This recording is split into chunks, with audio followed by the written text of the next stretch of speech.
في خضم تصاعد التوترات الجيوسياسية في الخليج، يعود ملف الأمن المالي إلى الواجهة بقوة، ليس بوصفه قضية تقنية بحتة بل كجزء مباشر من معادلة الاستقرار الإقليمي. ووفق ما نقل في تقارير صحفية عن وول ستريت جورنال، فإن النقاشات الدائرة بين الإمارات العربية المتحدة والولايات المتحدة الأمريكية تتمحور حول تعزيز شبكة أمان مالية تحسباً لأي اضطراب محتمل في تدفقات الطاقة أو الملاحة عبر مضيق هرمز. لكن خلف هذا العنوان العريض تتكشف طبقات أعمق من القلق الاقتصادي. فصناع القرار المالي في أبو ظبي وفق قراءات تحليلية لدوائر مصرفية غربية لا ينظرون فقط إلى سيناريو الحرب أو التصعيد العسكري، بل إلى ما قد يرافقه من صدمة سيولة عالمية، ارتفاع مفاجئ في الطلب على الدولار، تراجع تدفقات الاستثمار، واضطراب في تسعير الأصول في أسواق الخليج.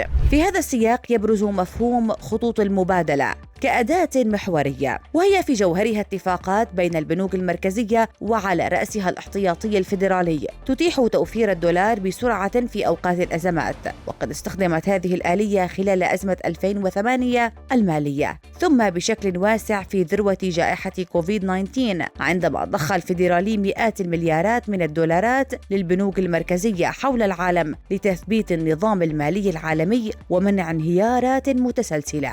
غير أن ما يضفي حساسية إضافية على النقاش الحالي هو توقيته، فأسواق الطاقة لا تزال شديدة الارتباط بالتوترات الإقليمية، وأي اضطراب في الملاحة عبر الخليج ينعكس فوراً على أسعار النفط وبالتالي على ميزانيات الدول المتصدرة. هذا الترابط يجعل من مسألة تأمين الدولار أكثر من مجرد إجراء احترازي، بل جزءاً من إدارة مخاطر دولة تعتمد على تدفقات نقدية ضخمة وسريعة الحركة.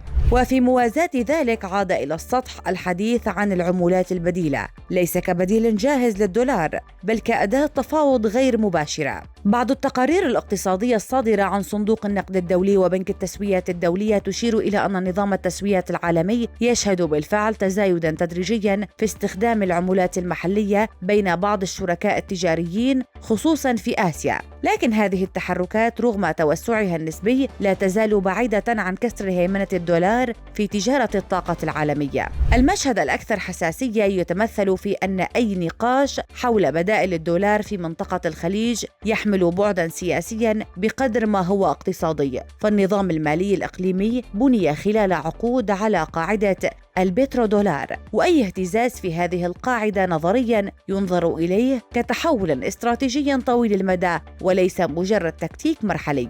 وبينما تتحرك أبو ظبي لتعزيز جاهزيتها المالية، تبقى واشنطن في موقع الموازن الأخير للنظام النقدي العالمي عبر أدواته التقليدية وعلى رأسها خطوط المبادلة. لكن السؤال الذي يفرض نفسه في الكواليس الاقتصادية: هل تستطيع هذه الأدوات مواكبة عالم تتزايد فيه المخاطر الجيوسياسية وتتعقد فيه مسارات الطاقة والتمويل؟ في النهاية يبدو نقاشاً تقنياً بين بنوك مركزية قد يكون في الواقع اختباراً مبكراً لشكل النظام المالي العالمي في المرحلة المقبلة، نظام قد يعاد تشكيله ليس في قاعات السياسة بل تحت ضغط الأزمات المتسارعة في الممرات البحرية وأسواق النفط.